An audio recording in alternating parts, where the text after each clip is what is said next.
Company का नाम है एप्कोटेक्स इंडस्ट्रीज। तो इसलिए आप कह रहे थे आपको टैक्स किया है। साल के हाई से 230 के, वहां से 35-40% ये स्टॉक नीचे कामकाज करता हुआ आपको नजर आएगा। लीडिंग प्रोड्यूसर है सिंथेटिक रबर और सिंथेटिक लेटेक्स की। इनफैक्ट इस कंपनी की ब्रॉडेस्ट रेंज है इमल्शन पॉलीमर्स की अवेलेबल इस देश में। इस कंपनी जो तमाम लेटेक्सेस की रेंज बनाती है उसमें paper board coating, carpet, construction, tyre cord, surgical gloves, industrial gloves में इस्तेमाल होता है। और मार्की क्लाइंट्स हैं ITC, JK paper, Pidilite, SRF, MRF, ये कुछ ही नाम ले रहा हूं, इस तरह की कंपनी इसकी क्लाइंटेल है।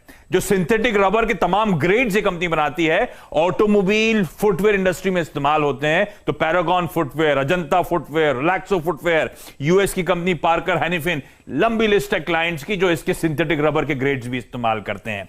इस कंपनी की शुरुआत हुई थी एशियन पेंट्स की डिवीजन के तौर पे, फिर सेपरेटली इसको अलग करके लिस्ट करा गया।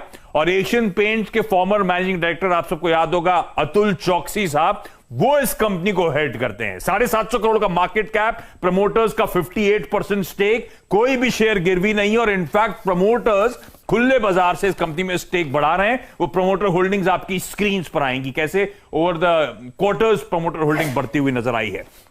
महाराष्ट्र के तलोजा और गुजरात के वालिया प्लांट्स हैं इस कंपनी के पास, अलग अलग लोकेशंस पे।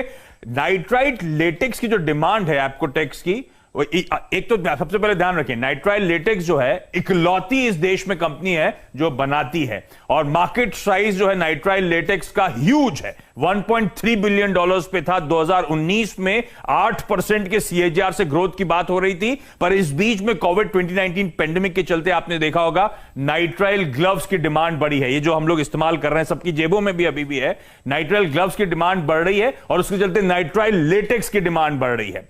वैसे भी इंडिया का जो नाइट्राइल ब्यूटाडीन रबर है उसकी डिमांड 55,000 से 60,000 टन की है। और एप्कोटेक्स इकलौता लोकल प्रोड्यूसर है जिसकी कैपेसिटी 16 से 20,000 टन के आसपास की है, बाकी इंपोर्ट करा जाता है। तो बड़ा तगड़ा ट्रैक्शन हो सकता है स्पेस नाइट्राइल रबर के स्पेस में। अच्छा, कोविड 2019 रिलेटेड डिमांड तो है ही है, वैसे भी कहा जा रहा है मीडियम टू लॉन्ग टर्म में आपको ऑटोमोटिव और इंडस्ट्रियल एप्लीकेशंस में बहुत तगड़ी डिमांड इस प्रोडक्ट की देखने को मिलेगी। रेवेन्यूज आपकी स्क्रीन पर 30% के सीएजीआर से रेवेन्यूज ग्रो कर रहे थे। FY20 के अलग सेट ऑफ इश्यूज थे, एक तो लॉकडाउन था, बाकी के इश्यूज मैं आपको समझाऊंगा, लेकिन प्लेट्स आगे बढ़ाइए।